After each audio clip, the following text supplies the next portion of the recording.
Your insubordination will not be tolerated.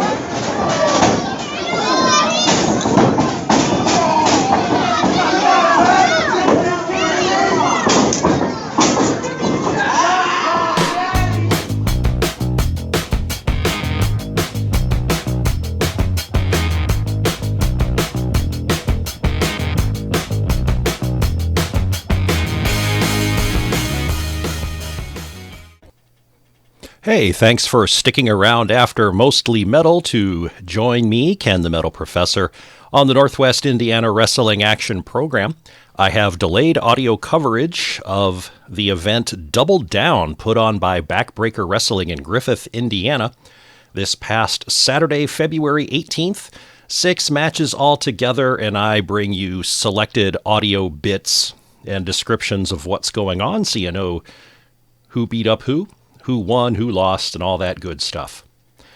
An editorial note before we go in here. During the audio from the first half, I flubbed somebody's name.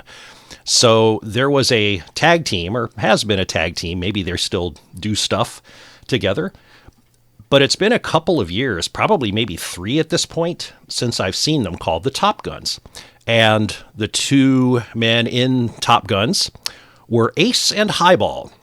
Now, being so long since I've seen them, one of them was in a match here at Backbreaker Wrestling. And when I heard the announcement, he was a surprise. He was the question mark on the flyer, right? Who's the partner in the tag match going to be? Well, I heard the announcement, and my ear took the announcement as Fireball, and my brain did not override that quickly enough. And so I ended up referring to him as Fireball through the descriptions of the match. And it bugged me the whole time, but I couldn't quickly Google up what the proper name was. And then later on, after I was like, oh no, it was Highball. So apologies to Highball, and hopefully he will forgive me for referencing him as Fireball through his match. I'm so sorry. Anyway, sit back, relax, enjoy some wrestling on the radio for about the next 40 minutes here on WVLP.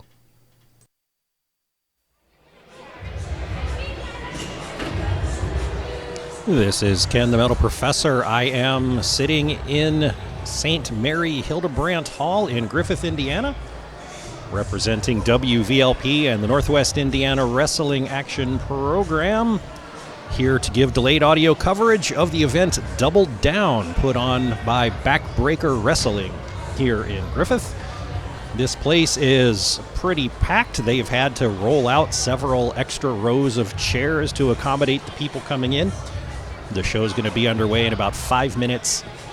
If you've heard the Northwest Indiana Wrestling Action Program before and my delayed audio coverage, you'll know that I enjoy the Backbreaker shows because they start early and they don't go over long. And for old men like me, that's super. It's usually 3 matches, intermission, 3 more matches, and then done. And we are out of here.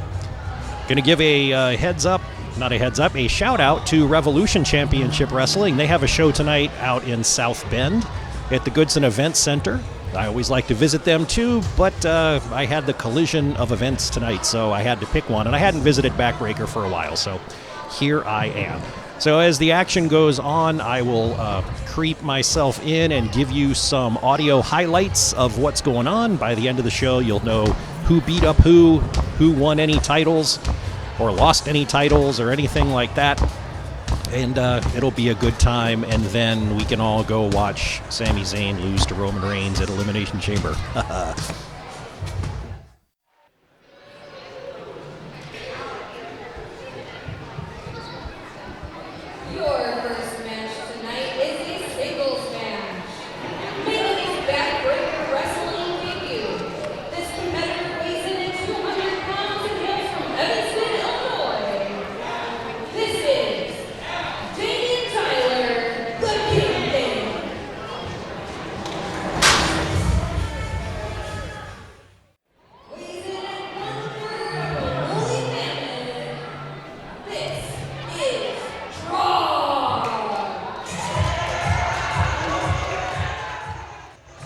All right, match number 1 here this evening as Double Down gets underway. Backbreaker Wrestling in Griffith, Indiana. Our first match is Kingpin Damian Tyler against Trog.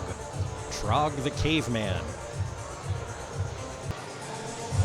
This is not a title match of any sort.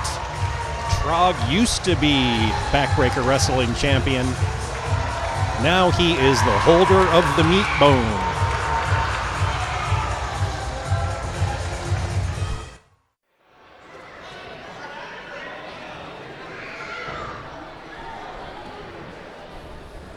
The inaugural ringing of the bell is always fun.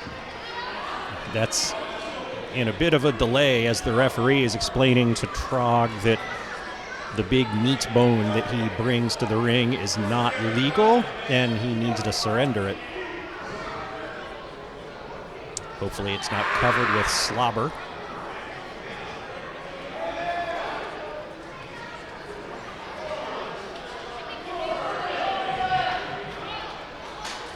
The ref is tentatively checking Trog for weapons in the knee pads and elbow pads.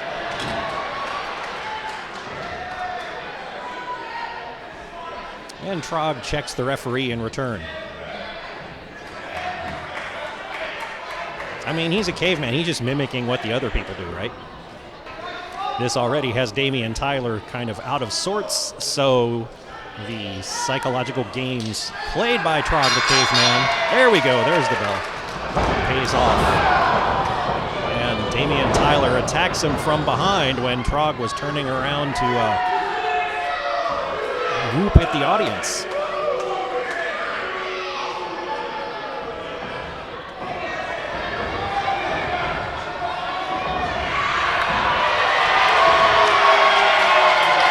And Trog just picked him up, put him on his shoulders, and back. Trog was quite fired up until Damian Tyler gave him a chop block and brought him to the mat. And then Tyler's been attacking the knee joint, twisting and wrenching. Now has him in sort of a stand-up figure four. His legs aren't really intertwined with Trog's, but he's got Trog's legs in the same position and kind of pulling the knee in a direction it's not supposed to go. I guess you could say Damian is showing Trog that he too can be a Neanderthal.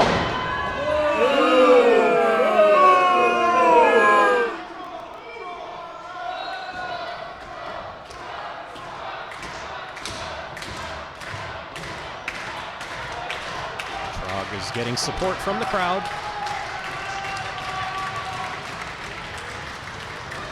He's not getting support from both of his legs, just one of them.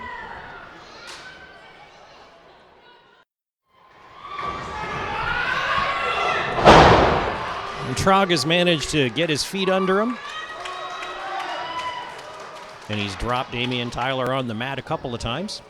Now he picks him up for a slam.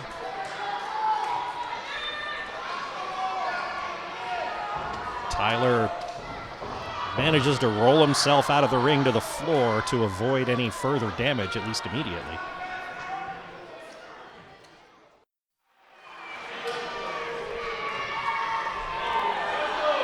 So Trog went out of the ring to bring Tyler back in. Planted him down in the corner and belly splash out of the corner from the second turnbuckle.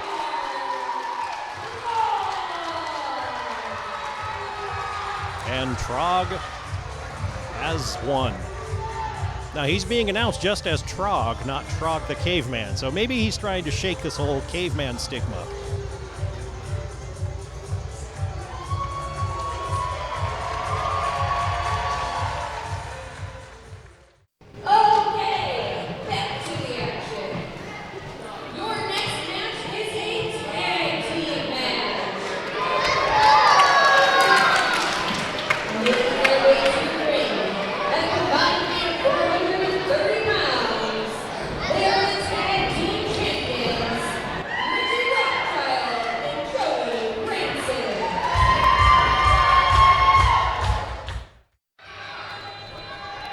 For the next match, the tag team champions Joey Rancid and Richie Rothschild have come out.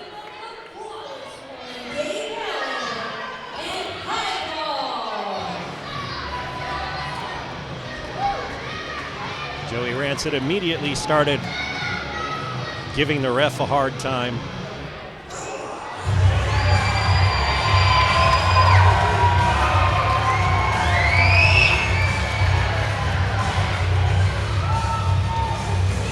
Their opponents, Flawless Dave Allen and Fireball, one half of the tag team Top Guns.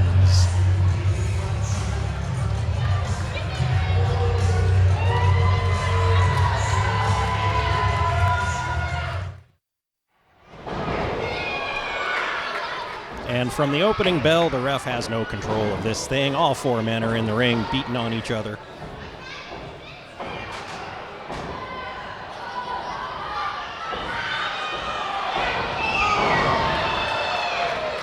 Allen and his partner use Joey Rancid as a projectile to knock down Richie Rothschild.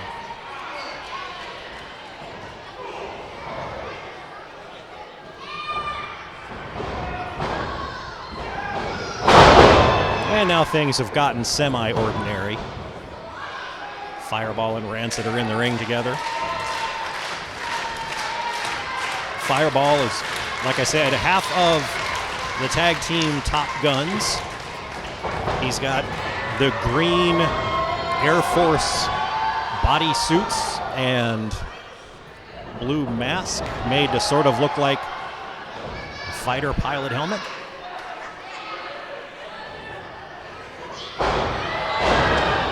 Rancid doesn't know where he is, and he actually tried to tag in Dave Allen. That didn't work.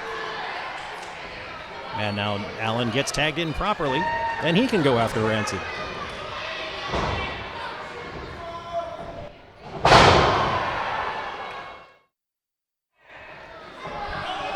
Dave Allen has delivered a couple of really good chops to Joey Rancid. The problem is Rancid is wearing a t-shirt,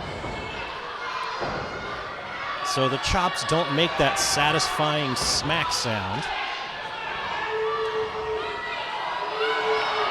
Allen has Rancid upside down, and he tags in Fireball, who comes off the ropes and takes him down for about 6 feet in the air.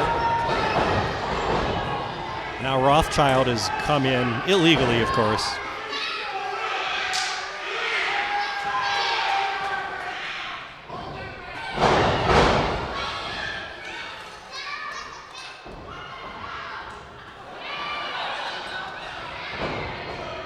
Of course, he tries to explain to the ref that he did make a legal tag while the ref's back was turned, and the ref bought it, as refs do.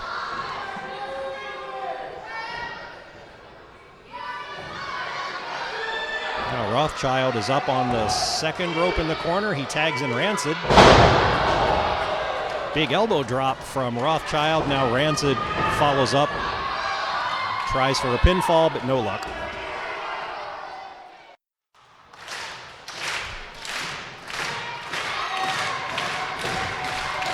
Rothschild and Rancid are tagging in and out fairly quickly,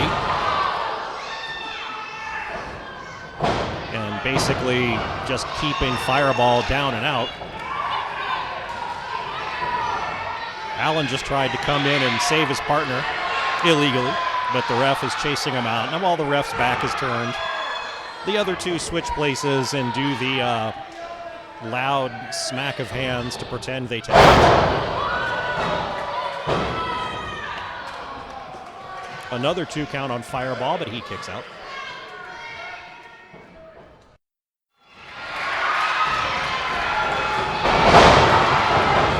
Fireball finally got to his corner, tagged in Dave Allen, who's now cleaning house, dropping Rancid all over the place.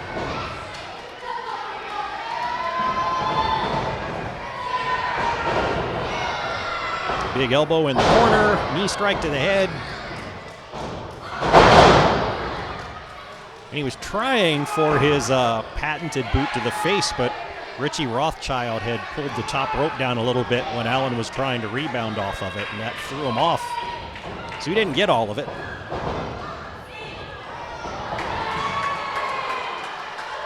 And now Rancid has pushed Allen towards the ropes.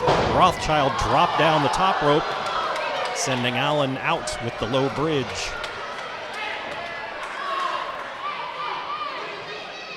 Rancid just went out of the ropes to follow after Fireball on the outside. Pulled out some brass knuckles, I think, but the referee saw it, yanked them off of his fingers.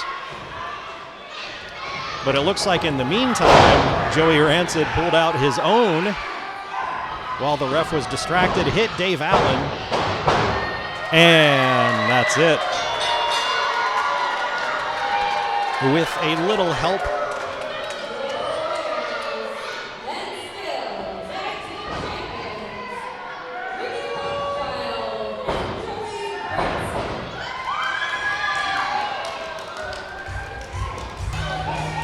and now Rancid and Rothschild are just beating down Allen and Fireball in the ring.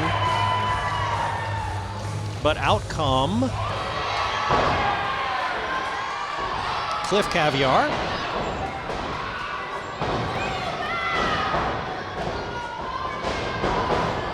And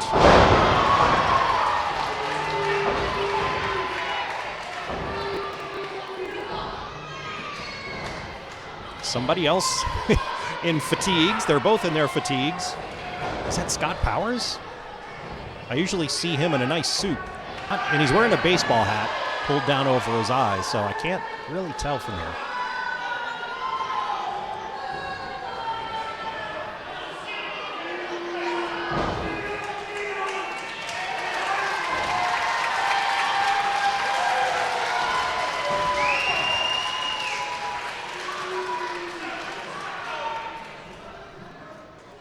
So order is restored.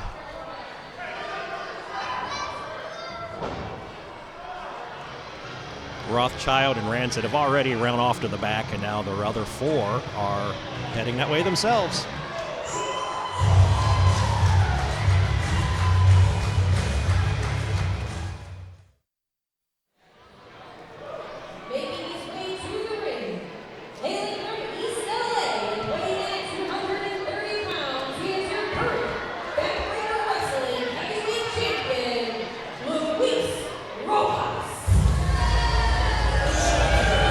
Yeah, I agree. Boo.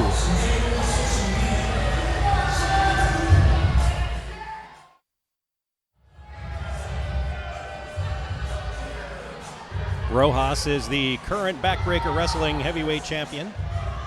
He doesn't have the imposing figure that you might expect from a heavyweight champion, but dude is like a little rabid bulldog, and he will bowl you over.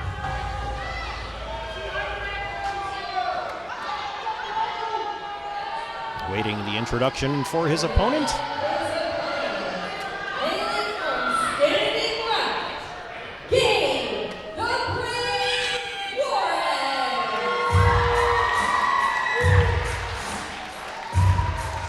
And here comes Gabe the Brave.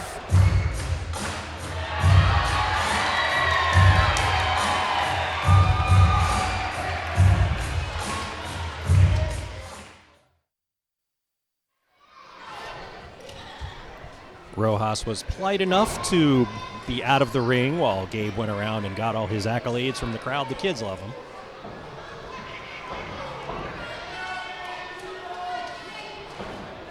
This is a title match. The referee shows the belt to both participants. Gabe gives it a little shine, hoping it's going to be his very soon.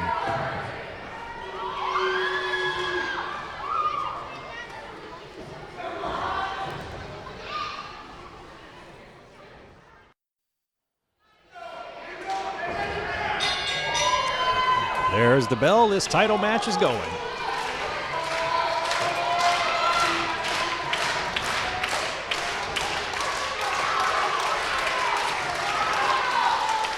Rojas is already crabbing at the crowd. Why are you doing that? He says when people are clapping for Gabe.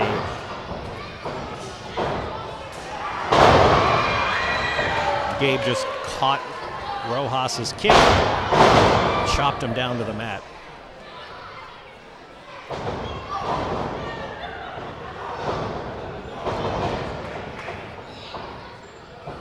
several knees, and then he just throws him across the ring.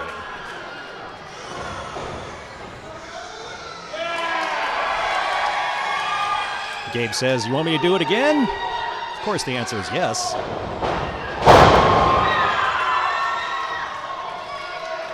That noise, the loud ring noise, the slam, that's why I do this, right? This is radio wrestling on the radio, which doesn't make a whole lot of sense because you can't see what's going on.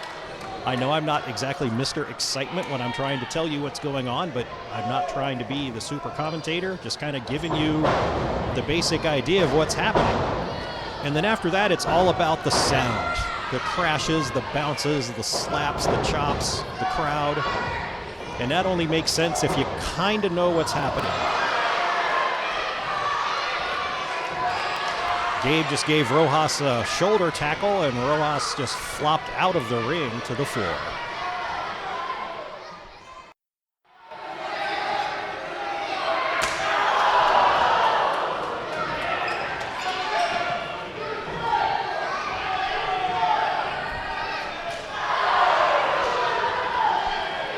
Speaking of noise, that was Gabe collapsing Rojas's chest with a big chop. He's just walking Rojas around the ring and doing it once on each side facing the crowd.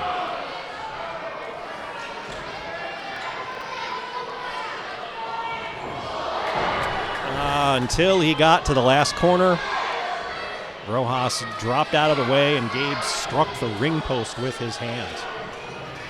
That's gotta hurt.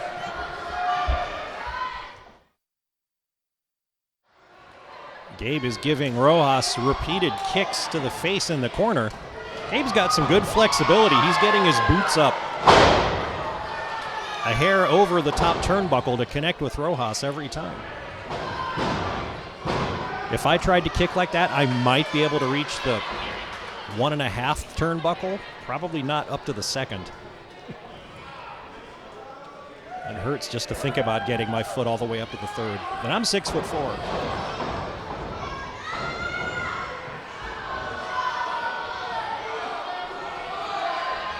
Gabe is approaching Rojas in the corner, but Rojas comes off the bottom turnbuckle with a clothesline.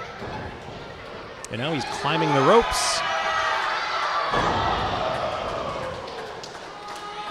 With a springboard splash back out into the ring. And he pins Gabe the Brave with a little help by putting his feet up on the lower rope for leverage.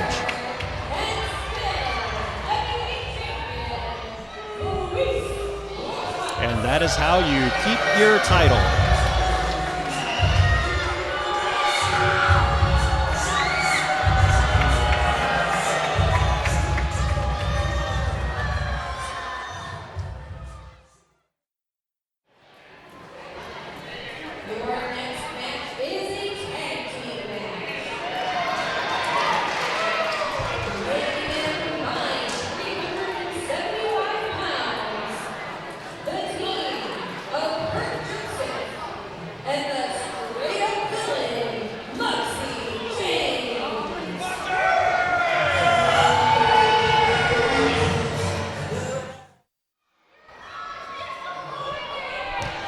Starting off the second half, we've got a tag team match, Kurt Joseph and Muggsy James.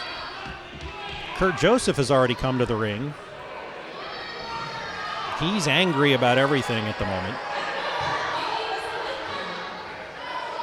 No sign of his tag team partner just yet.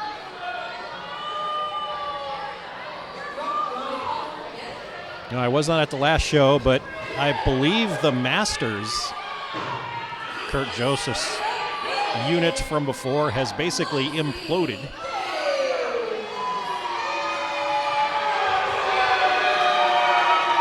Finally, here comes Muggsy James. I don't know if this is a genuine tag team or just two guys that got thrown together for a match. We'll see how they work together. At the start of the last half of the show, I mentioned tonight was a busy wrestling night. You've got this one, Double Down by Backbreaker Wrestling in Griffith. You got Revolution Championship Wrestling in South Bend. Hi, guys. Also, there's Black Label Pro in Crown Point. They did a double header tonight, a late afternoon show and an evening show. And Elimination Chamber on television tonight. It is the season for wrestling.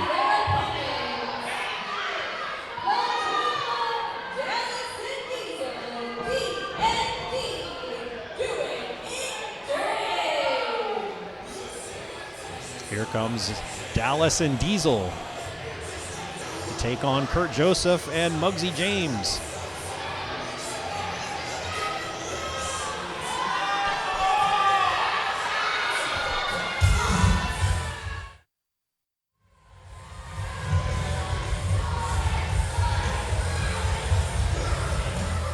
I can't really tell what song it is, but Diesel and Dallas do have the best entrance music of the night so far.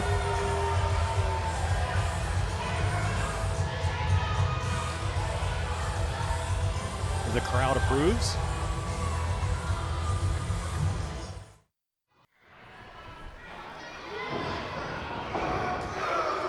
We have Muggsy James starting off for his team. Yeah, so this is apparently just two people thrown together for Kurt Joseph's sake since the implosion of the Masters, because he just screamed over to Lynn Marie at the announce table, "This is the best person you can get me?" And he's looking pretty disappointed by the whole situation here.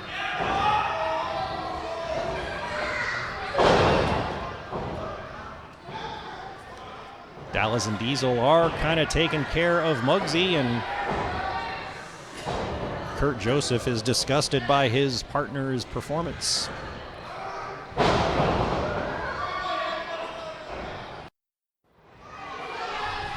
Muggsy James finally got in a little offense with a spinning sidewalk slam onto Dallas. Maybe for the first time he's going to try to tag in his partner, and he does. Kurt Joseph comes in. Kurt Joseph immediately orders Muggsy out of the ring.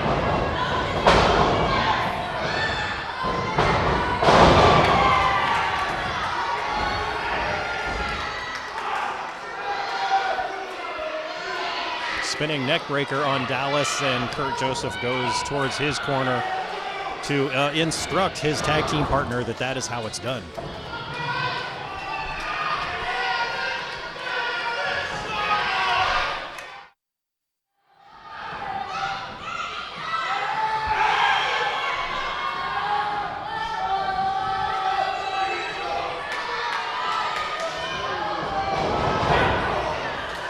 Kurt Joseph realized that Dallas was getting ready to tag in Dallas's partner Diesel.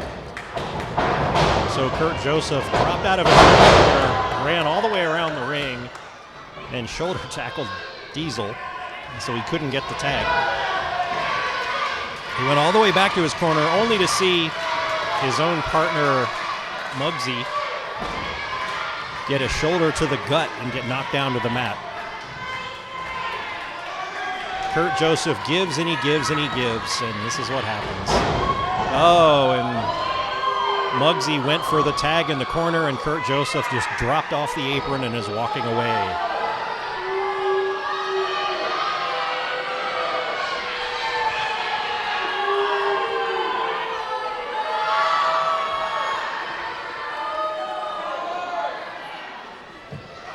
Muggsy's confused. Diesel is confused.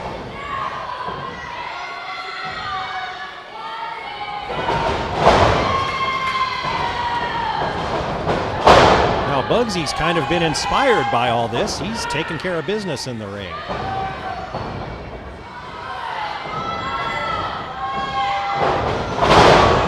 Yeah. Until Dallas got Muggsy in a position for a Russian leg sweep, which was assisted by a shoulder tackle from Diesel. And Muggsy got pinned for 3. Kurt Joseph, nowhere to be seen.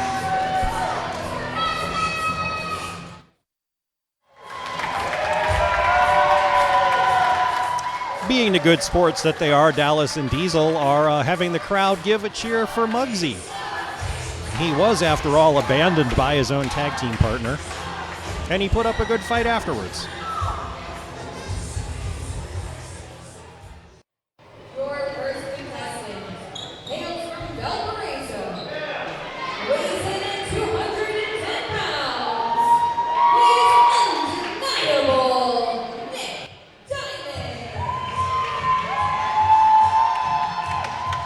Undeniable Nick Diamond announced for his debut match here in Backbreaker Wrestling, and he's from Valparaiso.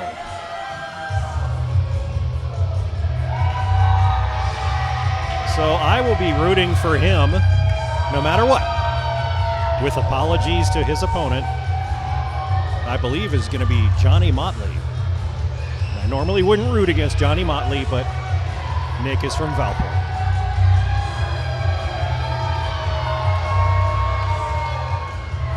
As a reminder, this is Valparaiso's all-volunteer community radio station, WVLP 103.1 FM.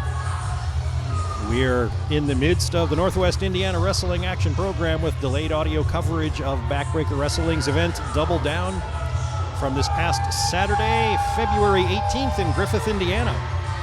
4 matches down, 2 to go, including this one.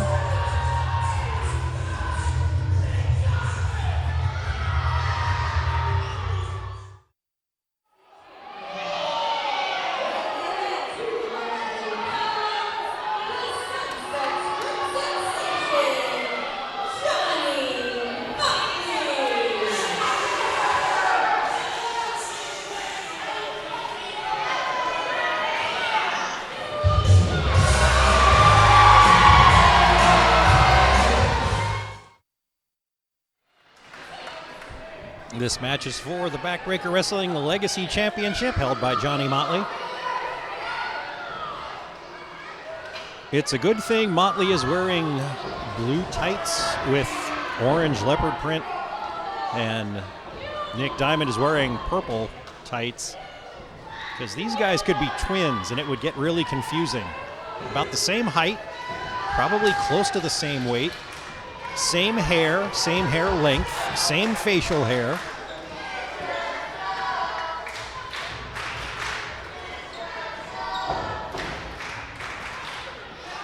The match hasn't even started, and somebody's chanting this match sucks, I think. That's not fair. I am rooting for Nick Diamond because he's from Valpo, but Johnny Motley always puts on a good show. And like I said, normally I would be rooting for him, but sadly not this time. Valparaiso's got to stick together no matter what.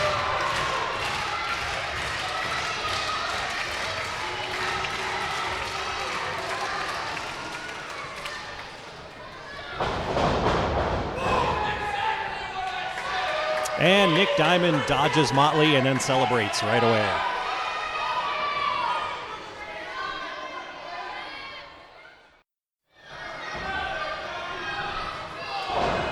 Nick Diamond has Johnny Motley in a corner, not really letting him get up, just striking him down over and over again.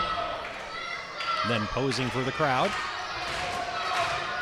Preening for the crowd a little bit. Oh, I thought he was going to do a chop, and then he just gave an Irish whip into the turnbuckle. As Motley comes out of the corner, Diamond hit him with a big clothesline. Diamond's had the upper hand most of this match.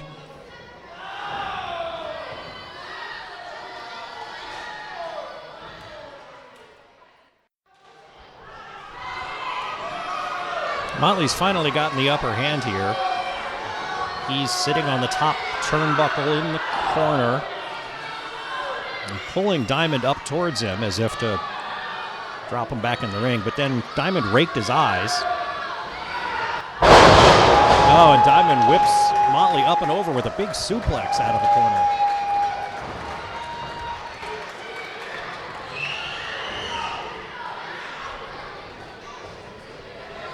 Well, both men are down.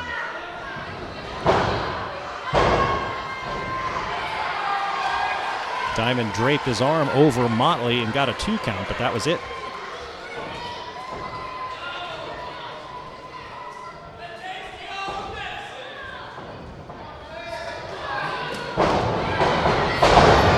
Motley with a kick to the midsection.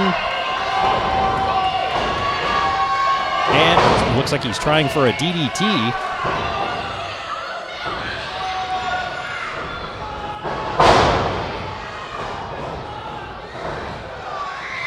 And eventually just up and backwards with a back body drop.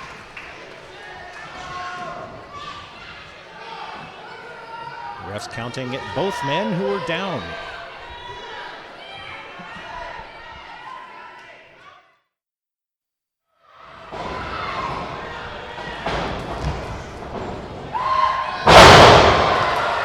Motley's come up with a burst of energy. Sent Diamond into the corner. And on Diamond's rebound, he shoulder tackled him to the mat. Now he's got Diamond laying on the mat, face up, near a corner. Motley's up to the ropes. And an elbow drop. But he's not going for the pin right away. As we all know, if you delay the pin, it doesn't work out, so he's not even trying.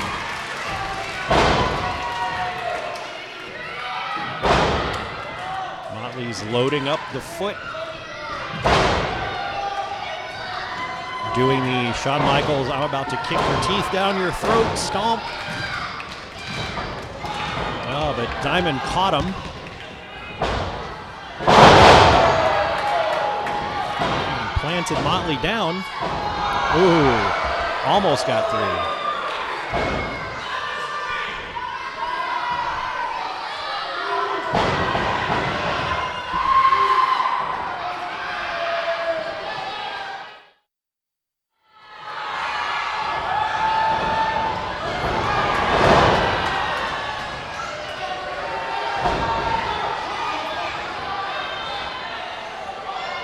Okay, so for some reason, Brentley Alexander Dawson has come out from the back, attacked Nick Diamond. Now he's attacking Motley.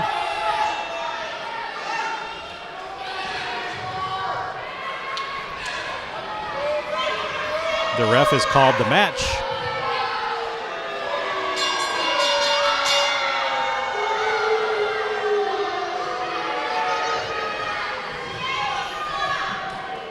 And now Dawson is shining up that Legacy Championship as he readies himself to blast Motley in the forehead with it.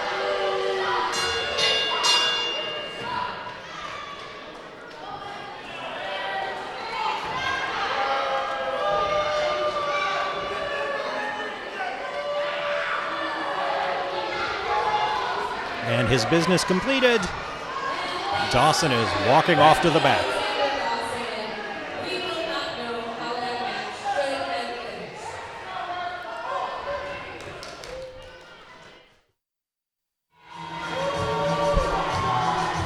And we are ready for the main event. Thomas Keith already in the ring.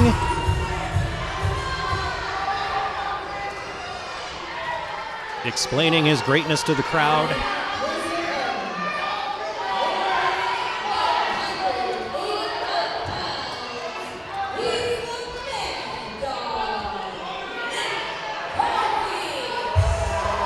And being introduced is Mad Dog Matt Harvey.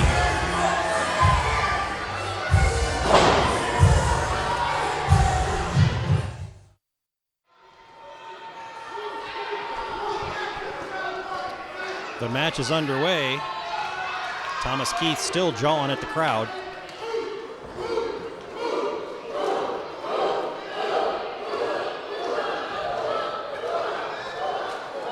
Mad Dog getting the crowd involved.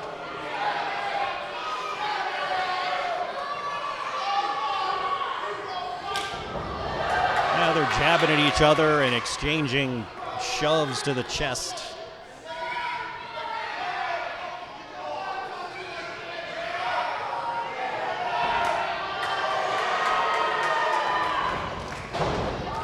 Thomas Keith pats Mad Dog Matt Harvey on the head, calling him a little puppy, which earns him a slap to the face, and now the match has begun in earnest.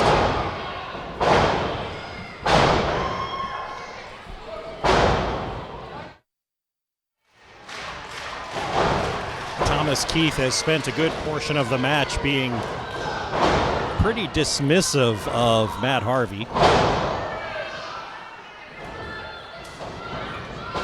And then he just gave him a elbow drop to the chest on the mat and just a lazy, lackadaisical pin, which of course did not work after two. Matt Harvey kicked out.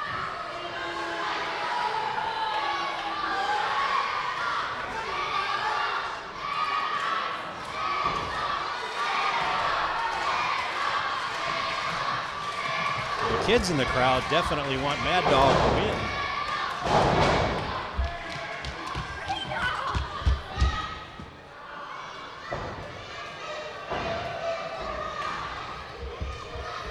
Now Keith has Harvey in a chokehold, legal chokehold, surprising for him. Harvey is drooping down towards the mat. Ref's checking the arm. There goes one. There goes two.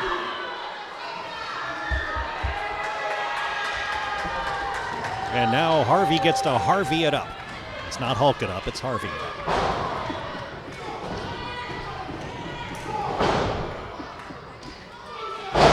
Until Keith just clobbers him back down to the mat. It looks like Mad Dog finally got his can of spinach in him. Opened up quite a bit of offense, shoulder tackles, clotheslines. He got Keith down to the mat, and then Keith rolled out of the mat.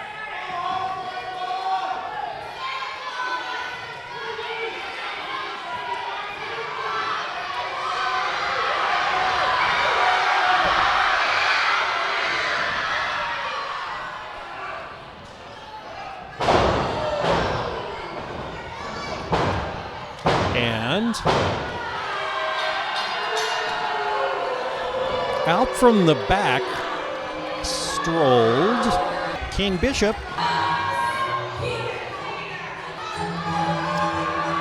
And while he was standing at the side of the ring, Thomas Keith snuck around to the other side of the ring, came in behind Mad Dog, and planted Mad Dog down for a 3 count. It appears that Thomas Keith has a new backup, a new manager.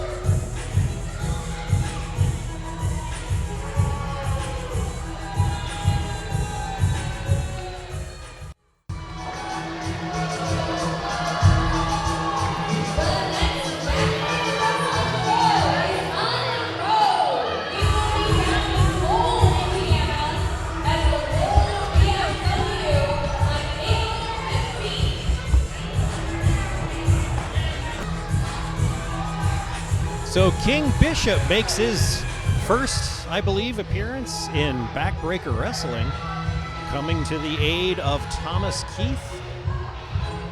That was a surprise. I know King Bishop from ARW Pro over in Lake Station.